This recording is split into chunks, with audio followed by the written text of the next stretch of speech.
Pour mieux encadrer les enfants à l'école et à la maison, l'Institut Cardinal Jean Margéot organise un colloque sur la psychologie positive. Des professionnels qui travaillent avec des enfants, des enseignants et parents ont participé à cette première journée au lycée des Mascareignes à Moka. On fait le point avec Natacha Martin-Baou.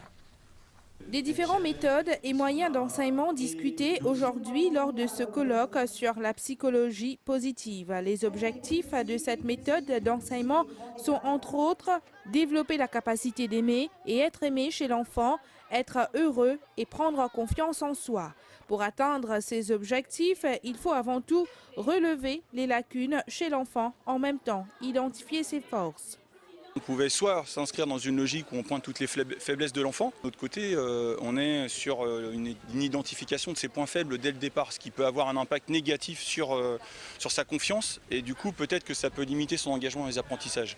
Du coup, ce que j'ai voulu introduire, c'est la notion de temporalité. C'est-à-dire quand on est très longtemps avant une échéance, on peut travailler à la fois sur les points forts et sur les points faibles, non pas ou l'un ou l'autre, mais les deux en même temps. L'attitude des parents et enseignants est aussi très importante. On a d'abord besoin d'écouter pour qu'ils puissent ensuite nous écouter.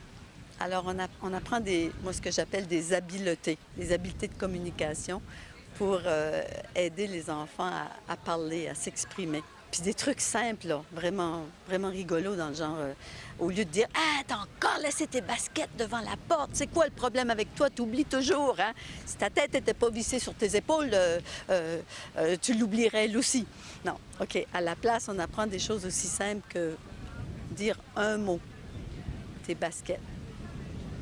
Alors l'enfant apprend, lui, à faire ce qu'il faut faire. Alors on apprend que on parle trop les adultes en général. Si on parlait moins, peut-être que les enfants nous écouteraient plus. Lors de ce colloque, les méthodes d'enseignement mauriciennes ont été évoquées, notamment l'introduction du programme Les Amis de Zipi dans les écoles ZEP et les stratégies de TIPA. Nous avons senti l'importance de pouvoir avoir un colloque qui puisse sensibiliser les personnes sur ce qu'est la psychologie positive en leur donnant des outils très concrets, tant au niveau de la classe qu'au niveau des familles, pour pouvoir optimiser leur bien-être, mais aussi les bien-être des personnes qui sont autour d'eux. À travers les activités artistiques, on sollicite les enfants pour qu'ils développent des valeurs de respect, de coopération, de participation. Et on a développé des outils pédagogiques pour engager les enfants dans leur apprentissage. Cette conférence se poursuivra demain au MAI. Elle est organisée par l'équipe de discipline de psychologie à l'Institut Cardinal Jean Margéot avec la collaboration de l'Association de psychologie positive de l'océan Indien, l'Université de Maurice, le MAI et plusieurs autres organisations. D'après ce que j'ai entendu.